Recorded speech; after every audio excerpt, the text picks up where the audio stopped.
Pizza plus पाव भाजी, pizza भाजी। एक गांव में संतोष और जोशी करके दो लड़के अच्छे दोस्त थे। दोनों एक ही स्कूल में पढ़ते थे, मिलजुल कर खेलते थे। उनका घर भी आजू बाजू में था, पर संतोष के पिताजी और जोशी के पिताजी में बिल्कुल नहीं बनती थी।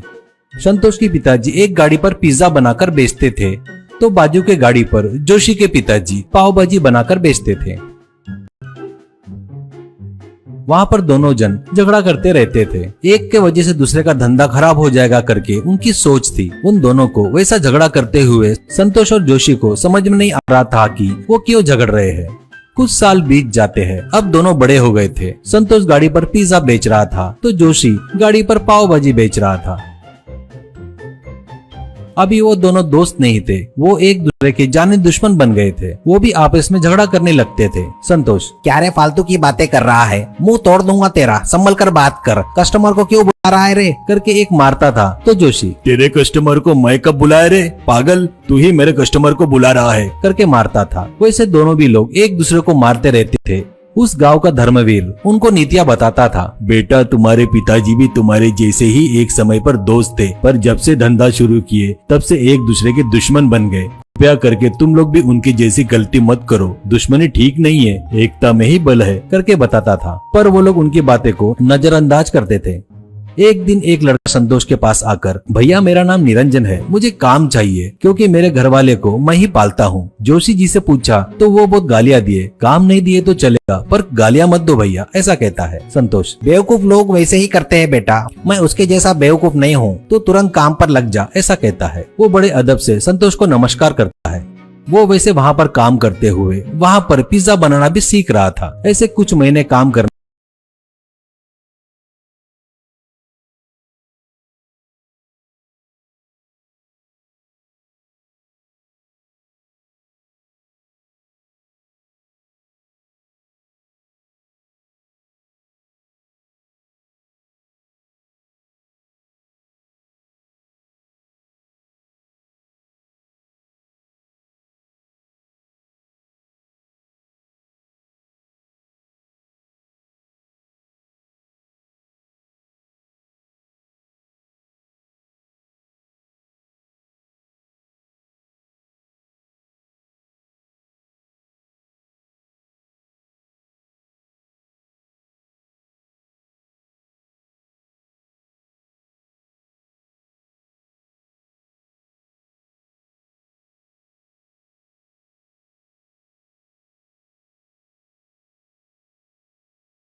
झुका लेते हैं। बाद में वहां से गाड़ी ढकलते हुए वहां से चले जाते हैं।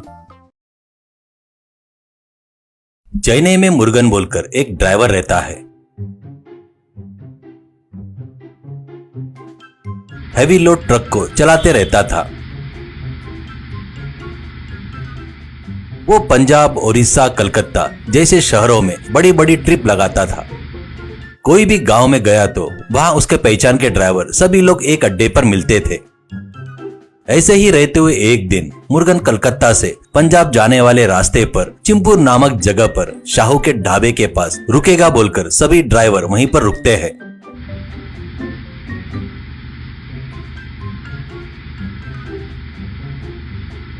वहां ड्राइवरों को वो गए हुए रास्तों का अनुभव और उन रास्तों पर कहां रिस्क है करके सभी को बताता था। इससे सभी ड्राइवर बड़े इंटरेस्ट से रुकते थे। वो देखकर होटल वाला शाहू को बहुत गुस्सा आए तो भी ड्राइवर सभी उसके ढाबे पर आना बंद कर देंगे बोलकर कुछ भी नहीं बोलता था।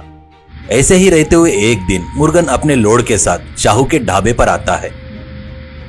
नीचे उतरे मुर्गन से मुन्ना बोलकर एक ड्राइवर, अरे भैया आ गए क्या? इतना कि हमको क्या पका कर खिला रहे हो आज? मटन या देसी मुर्गी? क्या लाओ बताओ भैया। ऐसा कहता है तो मुर्गन, भाई कोई भी नॉनवेज आज नहीं चलेगा, ऑलरेडी दीक्षा में हूँ। हमारे छोटे गणपति जी है वहाँ पर, उनको और उनके नाम पर अन्नदान करके विसर्जन करना है।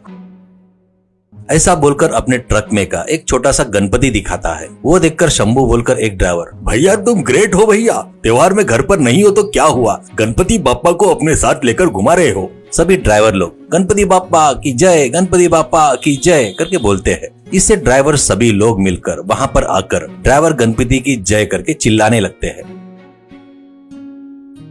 वो सब देखकर उनके पास आकर शाहू, अरे देखो रे बाबा, अभी तक जो हड़बड़ी की है ना वो बहुत बस है। अब तुम लोग अपने अपने ट्रक लेकर निकलो यहाँ से, मेरे कस्टमर रुक रहे हैं। ऐसा कहता है मुर्गन, अरे भैया तुम भी हमारे छोटे गणपति के कार्यक्रम में पार्टिसिपेट करो भैया, शाम को तुम्हारा व्यापार डबल हो जाएगा, अपने सभी लोगों को भी यहाँ पर भेज दो। ऐसा कहता है शाहू, ये सब देख यार, ये सब मेरे को मत बताओ। मेरी पूजा मैं घर से कर आया हूँ, तुम कहाँ से कहाँ पर आकर अन्नदान करते बोले तो कैसा? हमारा क्या होगा भाई? हमारे गिराईक कहाँ पर जाएंगे? ऐसा कहता है शंभू। क्यों शाहू भैया, एक बार सोच लो, हम लोग यहाँ से चले गए तो एक भी ट्रक तुम्हारे पास नहीं रुकेगी। ऐसा कहता है शाहू, तुम्हारे जैसे को मैं बहुत देखा रे, निकलो यहाँ से, अपना काम देख लो। ऐसा कहने से मुर्गन और उसका बैच आगे वाले तेजा के ढाबे पर जाकर तेजा से बात करके उसकी परमिशन लेते हैं। तेजा वहां पर अन्नदान करने के लिए मान जाता है। उससे मुर्गन पूरे गाड़ियां ले जाकर तेजा के ढाबे के पास लगाते हैं। उसके बाद सभी ड्राइवर मिलकर कुछ पैसे जमा करते हैं, अन्नदान के लिए आइटम सभी तैयार करते हैं और खाना बनाना शुरू करते हैं। ऐसे कुछ देर बाद अन्नदान करने के लिए पूरी तैयारी हो जाती है। उसके बाद सब लोग मिलजुल कर आजू बाजू काम कर रहे वर्करों को, गरीबों को खाना खाने के लिए बुलाते हैं। वो सब लोग आकर खाना लेकर खाते हैं। इस बीच शाहू के ढाबे पर आए सभी ट्रक ड्राइवर्स मुर्गन तेजा के ढाबे पर है देखकर अपनी अपनी गाड़ियां तेजा के ढाबे पर ले जा रहे थे। उसके बाद खाना होने के बाद सब ट्रक ड्राइवर्स मुर्गन और तेजा सभी लोग मिलकर उस छोटे से गणपति बाप्पा को नजदीक के तालाब में विसर्जन करते हैं। उसके बाद सभी ड्राइवर से मुर्गन, भाइयों आज से अपना अड्डा है तेजा का ढाबा, क्योंकि अपने जबान की जहाँ वैल्यू नहीं है वहाँ पर जाना वेस्ट है भाइयों। ऐसा कहता है। सभी ड्राइवर सीटियां बजाते हैं। ये सब देखकर तेजा बहुत खुश होता है। सभी गाड़ियां वहां से चले जाने से शाहू रोते हुए बैठ गया। उस दिन से एक ट्रक भी शाहू के ढाबे पर नहीं रुका।